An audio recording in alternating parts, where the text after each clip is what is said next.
to begin. I hope your day's going well. I hope that you rested well last night. You were able to be here. On my way this morning, and I usually on Sunday mornings will have like a protein shake. And it was like, great man for me protein, those things. So I got one out this morning, a vanilla one. Shook it up good, on my way, took a drink, and it was chunky and spoiled in my mouth. It was horrible. And so I just go, and hand it to Kira, open the door and spit everything out and my mouth with good coffee.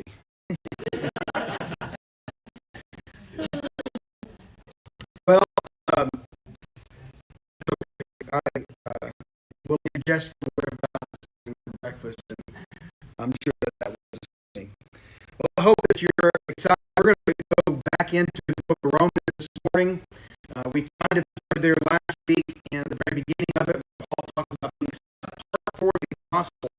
The very beginning, the first few verses, says, Paul, a bondservant of Jesus, called as an apostle, set apart for the gospel of God, which he promised beforehand through his prophets in the Holy Scriptures concerning his son. You know, Paul is notorious for run-on sentences. You know that, right? It's like, you don't write one sentence, lots of paragraphs. So just bear with us here, and let's digest this and try to break it down a little bit more.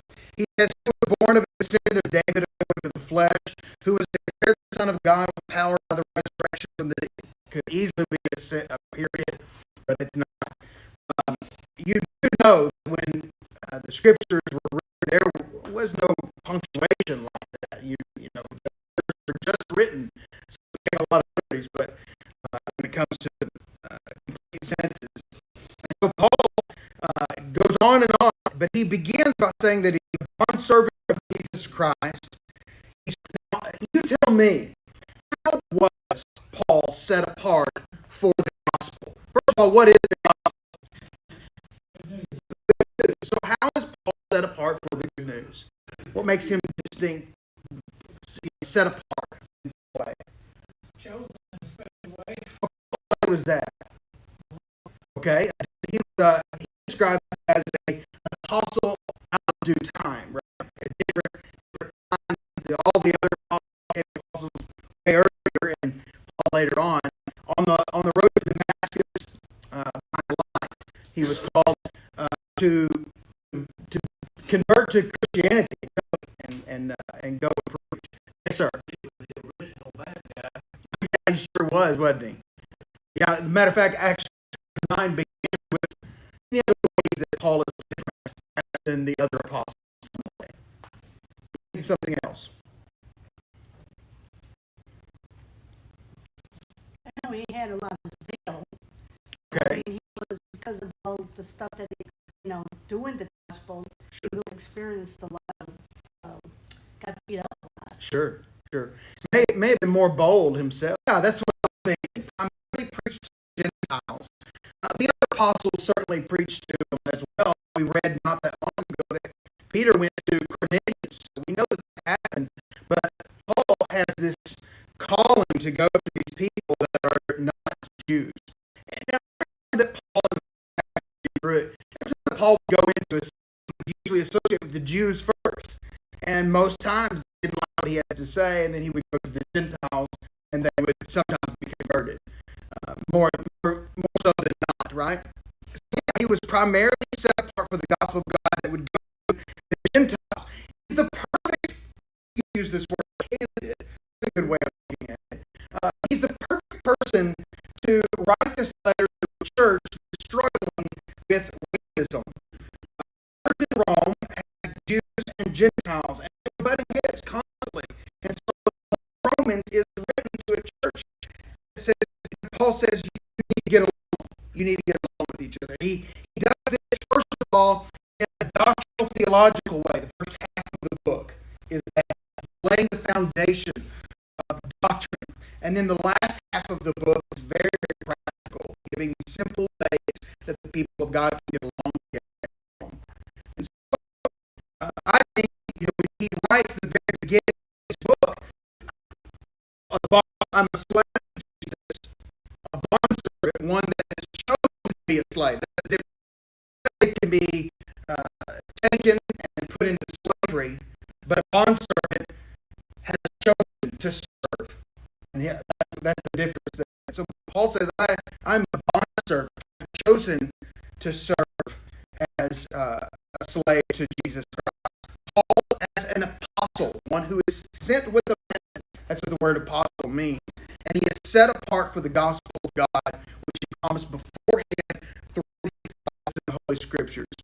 He said what this gospel is. He breaks it down for us right here in the first few verses. He said that it has been promised, this gospel, he promised beforehand through his prophets in the Holy Scriptures, prophets about concerning the gospel concerning Jesus, his son, who is born of the descendant of David according to the flesh, who is declared the Son of God. That's a big deal right there, to be declared the Son of God.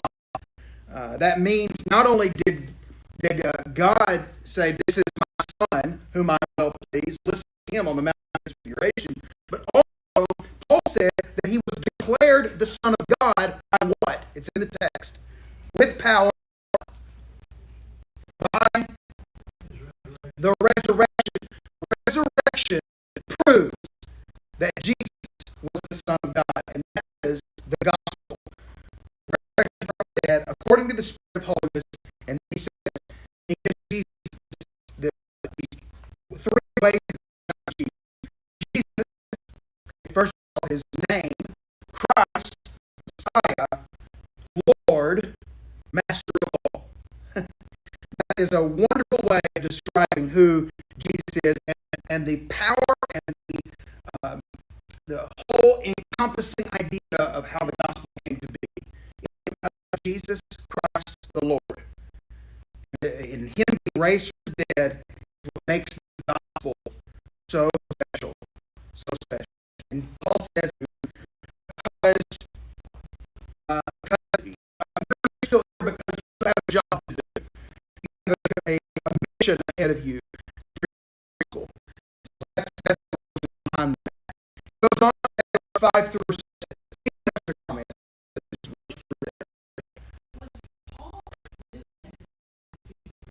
Oh, the good news makes it. The gospel of Jesus is the greatest news of all time because of the grace that's available. There's a lot of good here. This good news. The difference. It's good news. You got a job. The difference is gospel is life, grace, all eternity. It's a big difference. So he said,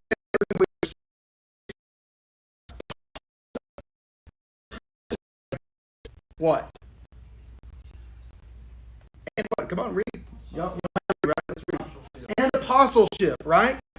So we have received grace, and we have received. You take out grace grammatically, and the sentence still make perfect sense. Through him we receive, take out grace, apostleship. And how do you receive apostleship? You have been sent with a message. You have been sent with a message, and you are to deliver that message. Paul is an apostle. And so there's a difference. If you look at the English text, in the Greek, in lowercase. That the first few verses, Paul's describing himself is capitalized. Being baptized, replacing Paul as part of the 13 apostles. He's one of 13. But here, this word is not capitalized. And that the key thing there is that word we. You as well. Just as much as we are part of the grace, we're also part of an apostleship. Sent with a message to bring about obedience. Our goal, that's what we preach, to bring about obedience. He mentions here, all the Gentiles for his name's sake. He says, among whom you also are called, down, and you too are called to do the very thing.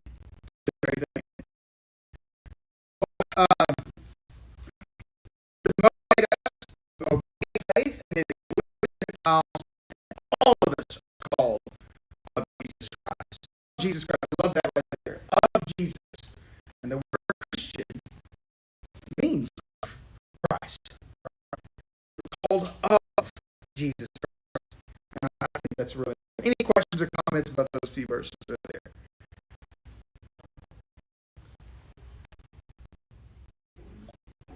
You ever think of yourself as an apostle? Probably not. We don't use that very much. But we are, in a sense, sent with the message. Okay? Verses 8 through 9. This is all a part of this idea of being set apart for the gospel.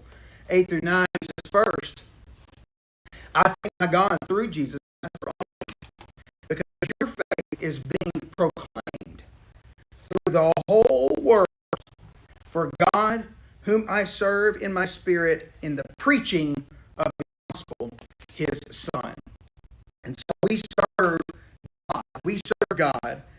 And these Christians here serve God by preaching the gospel of God. Rome, this is he's writing to Rome, and all roads lead to Rome, right? A lot of people there. A lot of people are coming and going in Rome.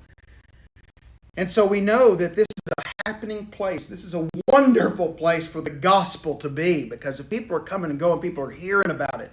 And he says that people are hearing about it throughout the whole world. Why? Because people are willing to proclaim it. They're willing to say something. They're willing to talk to other people.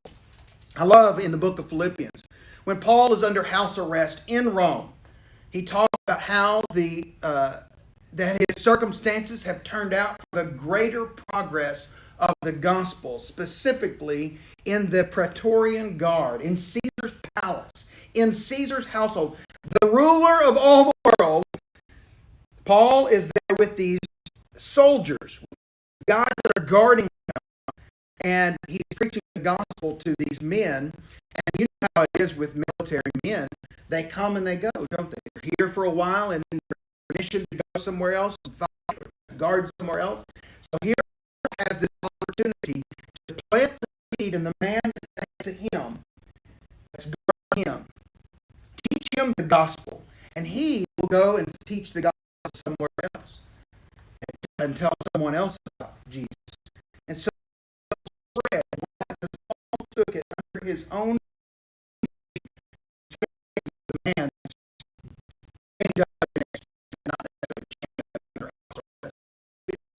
Paul a Roman citizen. Okay, so he had the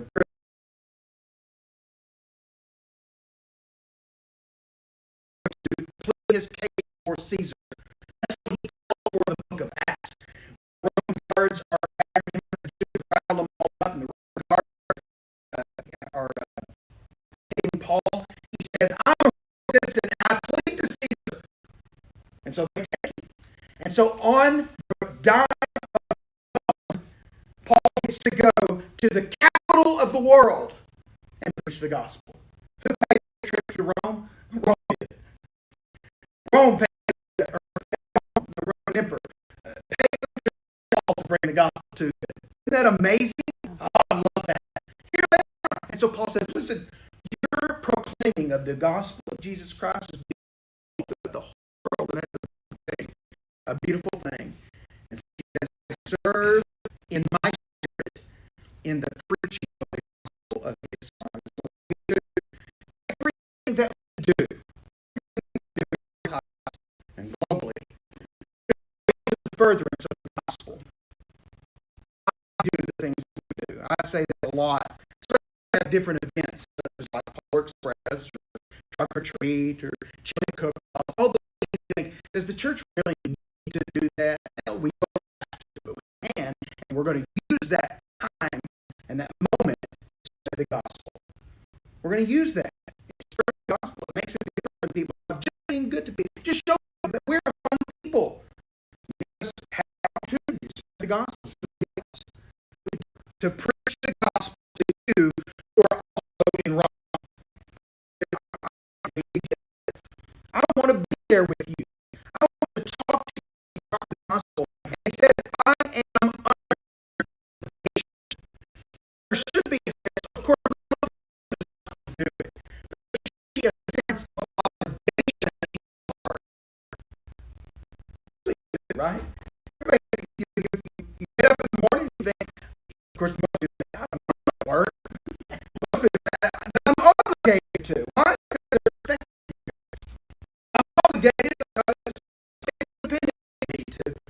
get up to make a living. Because God blessed me with an education.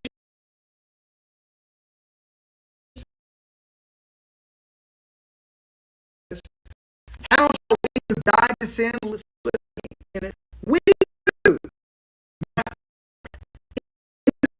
Alive. You were dead, now you are alive. When does this happen? When does this happen? You go from being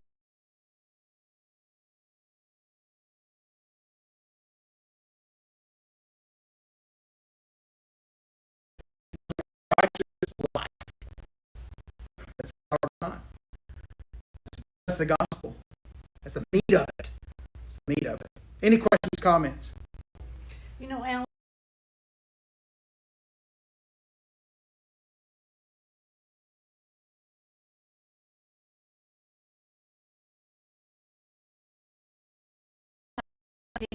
to do because you can You lose sure your do. salvation. Sure.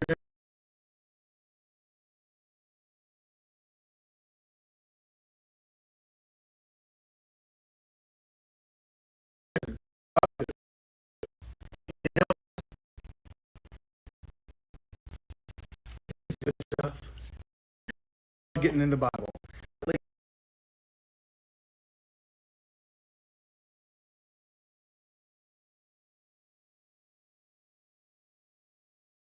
The secret of the end through Christ Jesus. Well, Paul is writing, he's primarily writing in chapter 2. Chapter 1, he deals with the Jews, they've all sinned. Chapter 2, he deals with the Gentiles.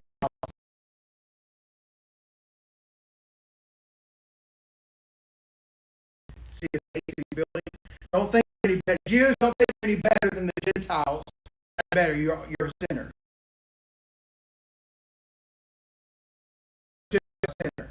And then chapter 3, everybody on planet Earth that ever will, all have sinned and fall short of the glory of God.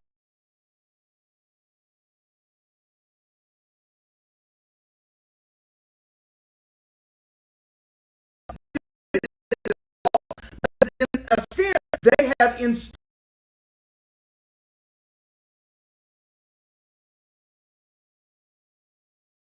you shall not kill.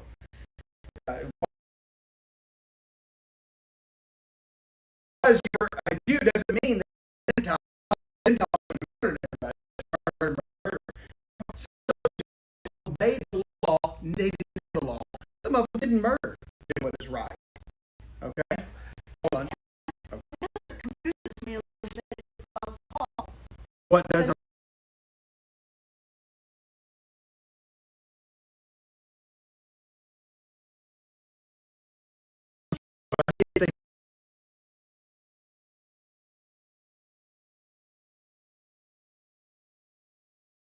God would send law?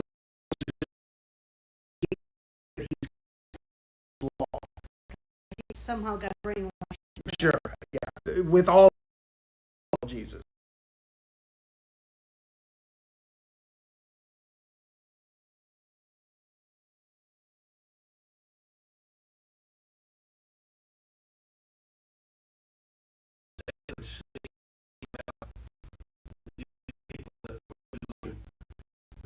Thing, they And they followers of God.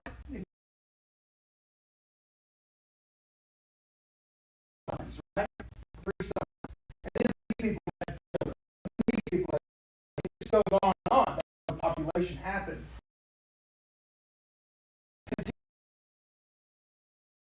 Some of the people did not. There comes a point here to look at, you know what? I came from this. I know what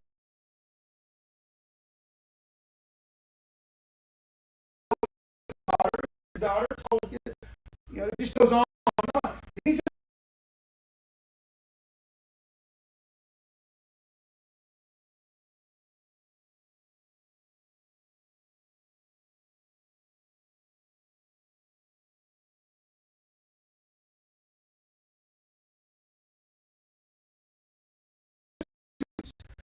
you know,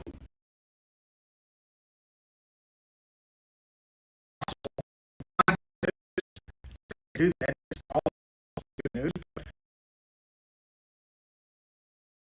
God will the secrets of through Christ Jesus. Jesus says that all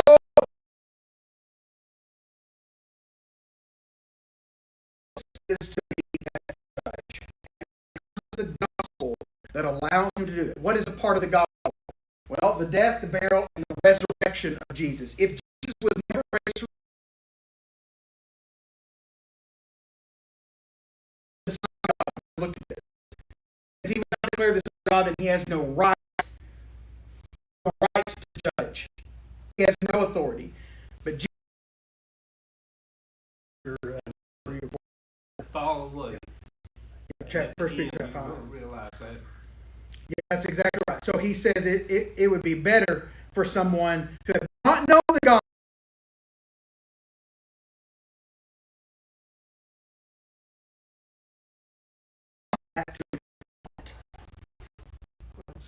That's disgusting.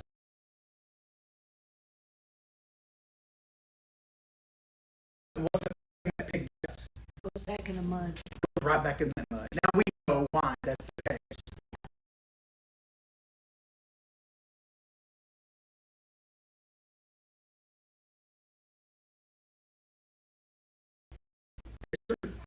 Happens every time.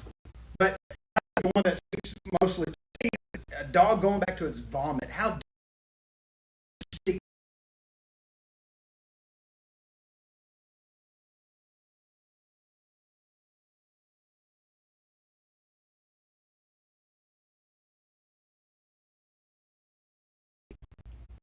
Ridiculous.